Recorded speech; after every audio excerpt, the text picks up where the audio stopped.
Welcome to all of you on the taxation talk. आज हम इस वीडियो में डिस्कस करने वाले हैं एक और प्रिजम्पटिव टैक्सेशन जो कि है section 44 ADA of the income tax act. इससे पहले हम सेक्शन 44 AD जो एक और प्रिजम्पटिव टैक्सेशन स्कीम बताता है हम उसको ऑलरेडी डिस्कस कर चुके हैं।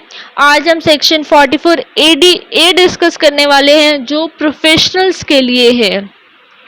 सो वीडियो स्टार्ट करने से पहले अगर आपने चैनल सब्सक्राइब नहीं कर रखा है चैनल को सब्सक्राइब कर लेना और उसके साइड में जो बेल आइकन है उसे भी प्रेस कर लेना। सो करते हैं स्टार्ट। ये जो सेक्शन है सेक्शन 44 ADA ये रेजिडेंट एसएससी के लिए अवेलेबल है। रेजिडेंट एसएससी कोई भी हो सकता है, चाहे वो इंडिविजुअल है, एचयूएफ है, फर्म है, कंपनी है, कोई भी ऐसा एसएससी जो रेजिडेंट है वो इस सेक्शन को ऑप्ट कर सकता है। लेकिन वो एसएससी एक स्पेसिफाइड प्रोफेशन में एंगेज होना चाहिए, एक स्पेसिफाइड प्रोफेशन का काम हो उसके पास।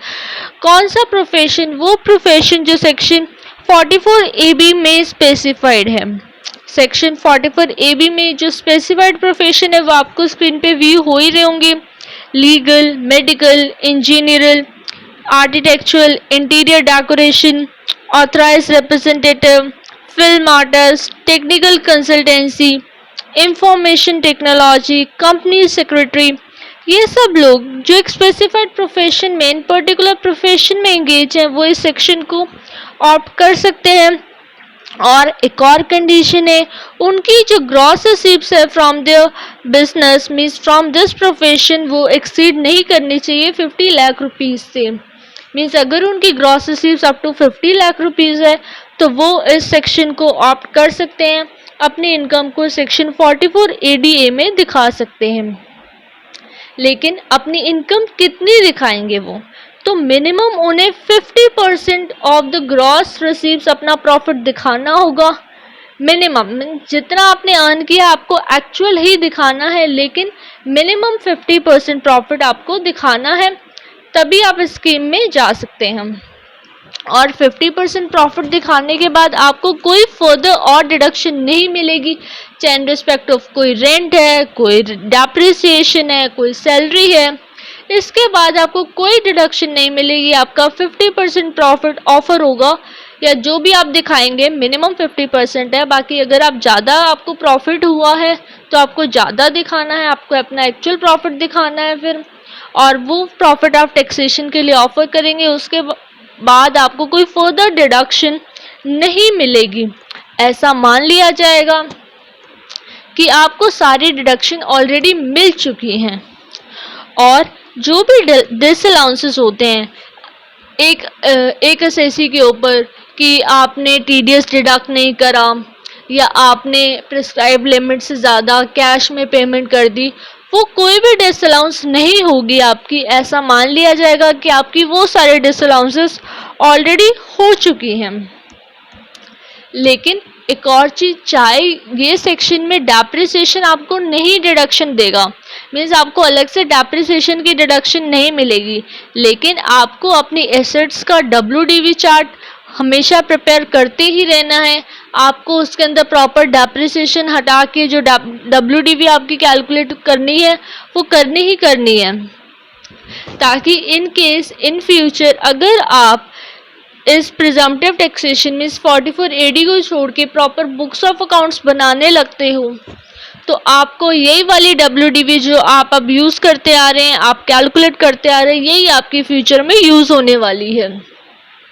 तो चाहे आपको डेप्रिसिएशन की डिडक्शन नहीं मिलेगी, लेकिन आपको अपना WDV चार्ट हमेशा बनाते ही रहना है इसके साथ।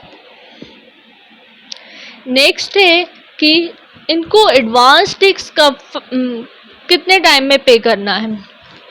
जो नॉर्मल एडवांस टैक्स की इंस्टॉलमेंट होती है जो साल में 4 बार होती हैं वो इनके ऊपर नहीं एप्लीकेबल है। इन एसएससीज को जो ये सेक्शन 44 AD ऑप्ट कर रहे हैं उनको 15 मार्च तक अपना 100% जो एडवांस टैक्स है वो पे करना है। और अगर आप अपनी इनकम टैक्स रिटर्न फाइल करेंगे तो आप इनकम टैक्स रिटर्न अपनी फाइल करेंगे ITR 4 में।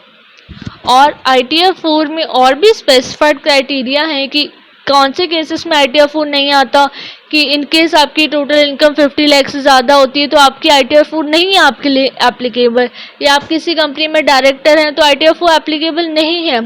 तो इन सब क्राइटेरियाज को चेक करने के लिए ITR 4 एप्लीकेबल है या नहीं है, तो उसके लिए आप मेरी दूसरी वीडियो देख सकते हैं, मैं आई बटन में उसको मेंशन कर दूंगी आपके लिए। लेकिन ये वाले एसएससीज को ITR 4 ऑप्ट करनी होती है, आप एक बार ITR 4 का क्राइटेरिया और चेक कर लेंगे। अगर आप ITR 4 फाइल कर रहे हैं तो उसके लिए आपको कुछ स्पेसिफाइड डिटेल्स फिल करनी है, जिसलिए ग्रॉस रिसीप्ट्स कितनी है, नेट प्रॉफिट ग्रॉस प्रॉफिट कितना है, सन्ड्री डेटर्स कितने हैं, सन्ड्री क्रेडिटर्स कितने हैं, कैश स्टॉक, ये सब डिटेल्स आपको अपनी इनकम टैक्स रिटर्न में स्पेसिफिकली भरनी होती है, ताकि आपकी रिटर्न डिफेक्टिव ना हो और आपकी सही रिटर्न भरी जाए। तो ये था हमारा पूरा सेक्शन 44 ADA, जो सिर्फ प्रोफेशनल्स के लिए है, और मिनिमम 50% प्रॉफिट दिखाना होगा।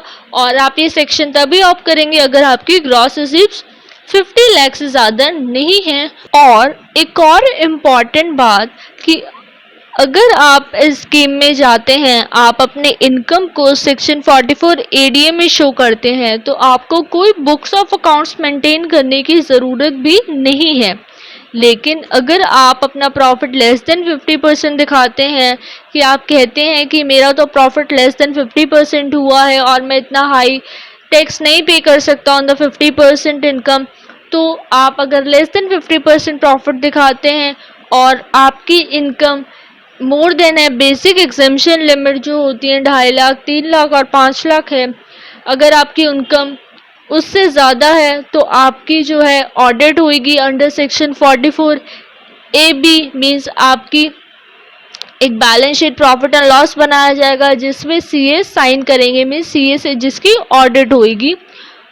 तो आपको बुक्स ऑफ अकाउंट्स भी उसके बाद मेंटेन करने पड़ेंगे और आपको ऑडिट भी करानी होगी।